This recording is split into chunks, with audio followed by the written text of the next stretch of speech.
La noticia requiere profundidad. En Notimundo están los protagonistas de la noticia.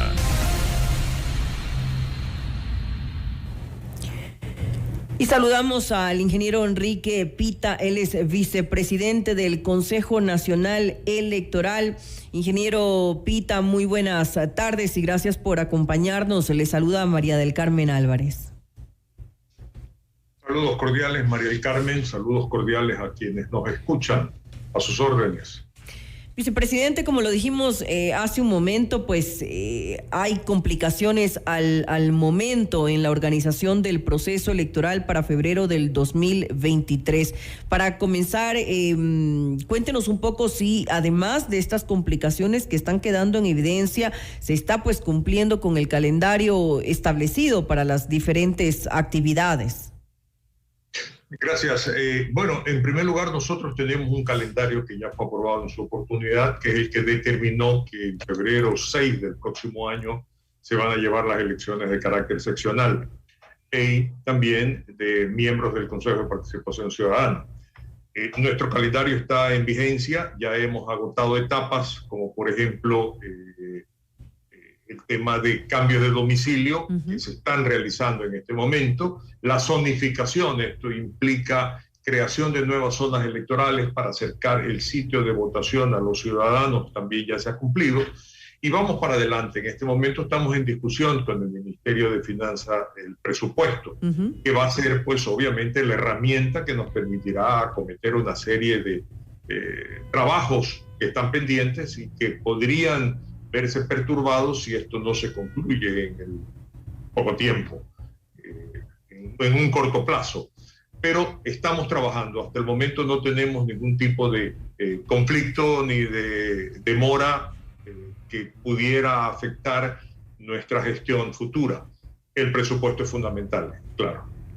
Por supuesto, y afortunadamente, pues como usted nos estaba comentando, ya algunas etapas de este proceso se están cumpliendo. Recapitulo un poco, usted nos hablaba que los cambios de domicilio ya se están realizando, que también la zonificación, es decir, de alguna manera pues se está avanzando en el proceso. Sin embargo, lo comentábamos en el intro de esta entrevista y es ese problema que ya se veía venir. De hecho, ya habíamos con anterioridad hablado con usted en algún momento sobre los problemas que podríamos tener por ese aumento de número desmedido de candidatos que podría darse, y lo estamos evidenciando. Sí se había previsto que para el 2023, para el 2022, se iba a disparar ese número de candidatos. ¿Cuáles son los problemas que enfrentan ustedes al momento por eso?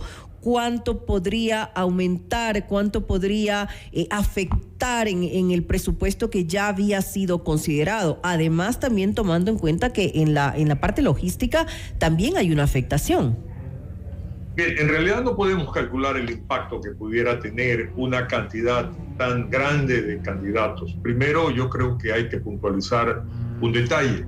Al momento son cerca de 270 organizaciones políticas que están ya vigentes, de diferentes características, de carácter nacional, carácter provincial, carácter cantonal. Y no menos de 70 están todavía en proceso de calificación. El 22 de abril se vence la oportunidad para que las organizaciones políticas entreguen las documentaciones de respaldo. Y espero pues que obviamente ya ese número esté fijado y que ya no tengamos más trabajo sobre aquello. Pero bueno, nos corresponderá organizar un proceso. Es importante mencionar que lo positivo hoy es que existe un consenso por parte de las organizaciones políticas de crear alianzas.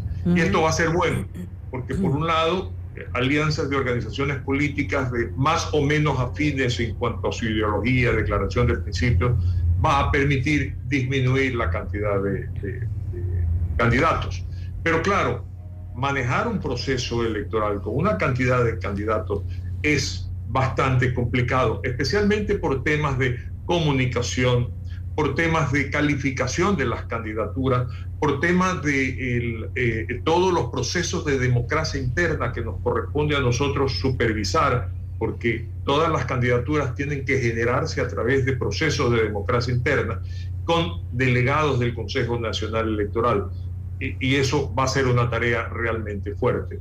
Pero es parte de lo que nos corresponde hacer, así está contemplado en la ley, pues, y tendremos que hacer todo el esfuerzo posible para llevar adelante estas responsabilidades. Sin lugar a dudas, se hace necesario que se regule esto de forma efectiva. No es posible que tengamos ese absurdo número de organizaciones políticas en un país tan pequeño como es el nuestro. Si esas 70 organizaciones que están en proceso de calificación que usted mencionaba, pues finalmente se aprobaron, estamos hablando de casi 400 organizaciones políticas en nuestro país, aproximadamente 300 y algo. Eso es increíble que se dé aquí en nuestro país, y lo digo porque no solamente lo vuelve al proceso más costoso y más complejo, como usted lo decía hace un momento, sino que además tiene un componente negativo desde el punto de vista político, y eso es la dispersión del voto popular y la poca legitimidad, pues, de quienes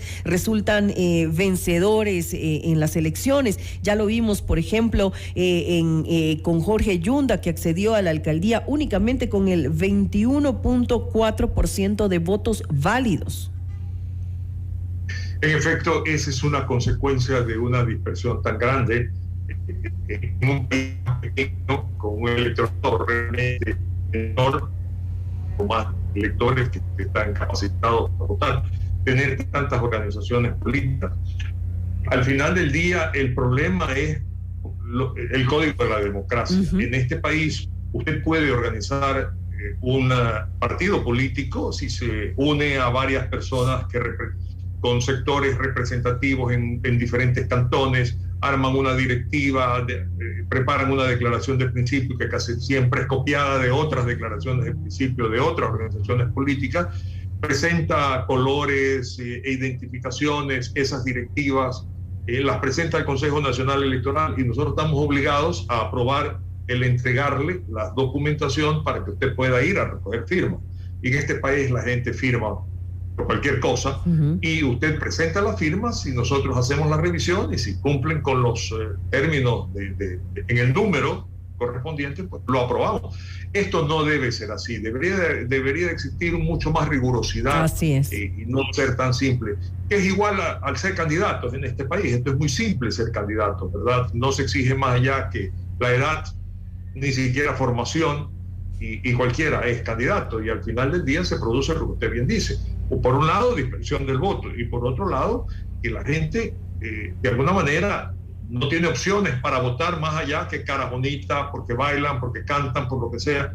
Y también es parte de nuestra responsabilidad el no votar en forma obviamente responsable, ¿verdad? Mirando bien a quien le estamos entregando la autoridad para dirigir cosas que nos competen a nosotros y a nuestros hijos. Además que usted lo decía hace un momento, hay una baja calidad. Es tan fácil ser candidato, es tan fácil tener una organización política, que en realidad, pues, por eso vemos los resultados que estamos teniendo en estos momentos aquí en nuestro país, en la política actual. Justamente ese es el problema, que no se hace una revisión al Código de la Democracia para que, pues, hayan mayores requisitos, tanto en la formación de una organización política, como obviamente también que se revise cuáles son los requisitos para ser político, para que sean personas capacitadas y que puedan cumplir eficientemente su trabajo cuando ya son electos por el voto popular. Ahora, hablemos un poco del presupuesto. ¿Cómo estamos al momento con el tema del presupuesto? ¿Se cuenta tal vez con los recursos necesarios? Sabemos, pues, que algunos de los rubros serán asumidos por el Ministerio de Finanzas, pero lo importante es que de alguna manera se pueda el presupuesto ajustar a las necesidades que se tienen, que no vaya a ser recortado posteriormente, como ya ha ocurrido en otras ocasiones. A lo que se espera se ha asignado, pues, a las partidas presupuestarias correspondientes, vicepresidente. En efecto, así es. Un presupuesto es una estimación de gastos sobre la base de una proyección y una definición de las actividades que se van a llevar adelante. En el caso del presupuesto del Consejo Nacional Electoral, si bien es cierto, fue aprobado por una mayoría, en lo personal yo voté en contra porque encontraba que algunos rubros no tenían la sustentación y los respaldos suficientes para aprobarlo, y rubros importantes en cuanto a su monto. Hoy el Consejo Nacional Electoral está en discusión con el Ministerio de Finanzas respecto a una serie de rubros que a criterio del Ministerio de Finanzas tienen que ser revisados en cuanto a contratación de personal, en el área tecnológica y una serie de rubros que están siendo discutidos. Usted dice muy bien, el Ministerio de Finanzas tiene, si bien es cierto, tiene el derecho a discutir montos con nosotros, CNE.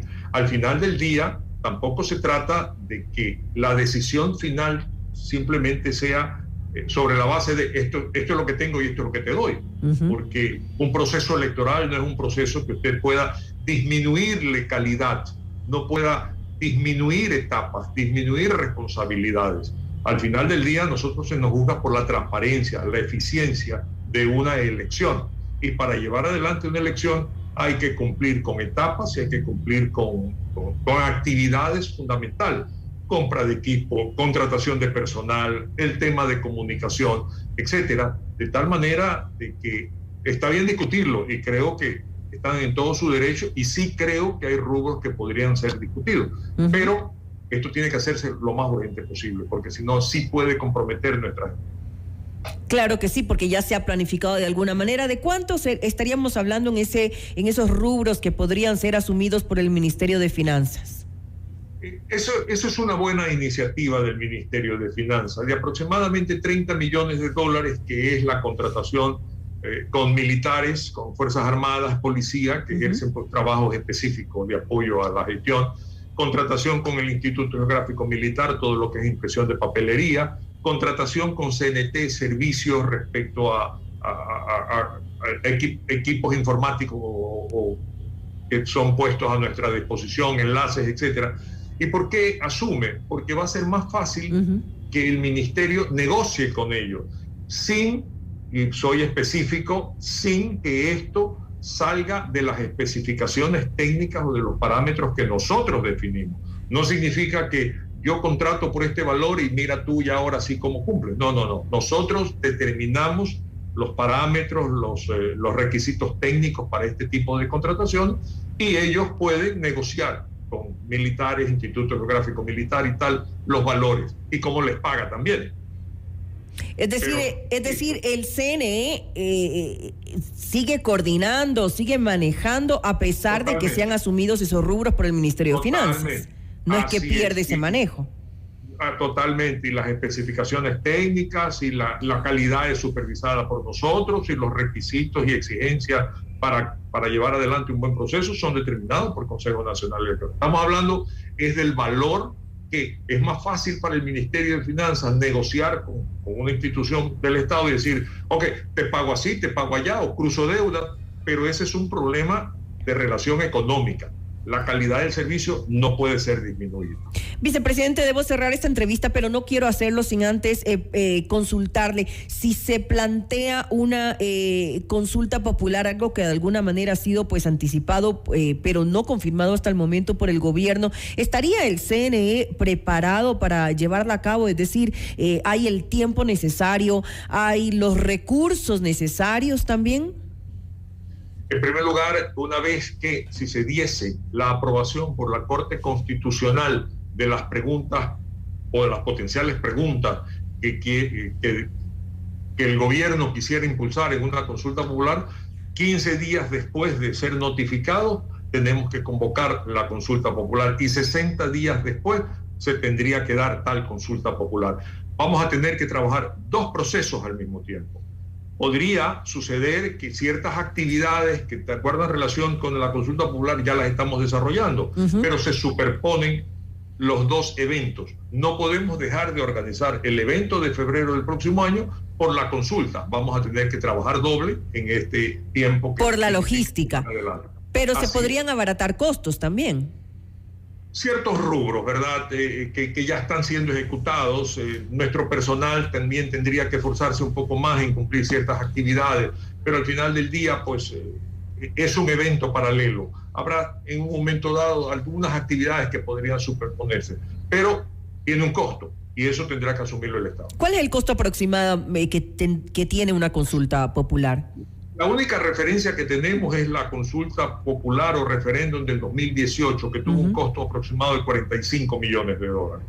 Eso lo podríamos mirar como un punto de referencia. Bueno, eso aún, como lo dije hace un momento, no ha sido todavía confirmado por el gobierno. Estamos en veremos. En todo caso, es bueno saber que de alguna manera el CNE estaría preparado para hacerse cargo de esto, a la par también que de las elecciones seccionales planificadas ya pues para el próximo mes de febrero del 2023. Le quiero agradecer nuevamente al ingeniero Enrique Pita, él es vicepresidente del Consejo Nacional Electoral, por habernos acompañado en esta entrevista. A sus órdenes siempre, Mari Carmen. Buenas noches. Muy buenas noches.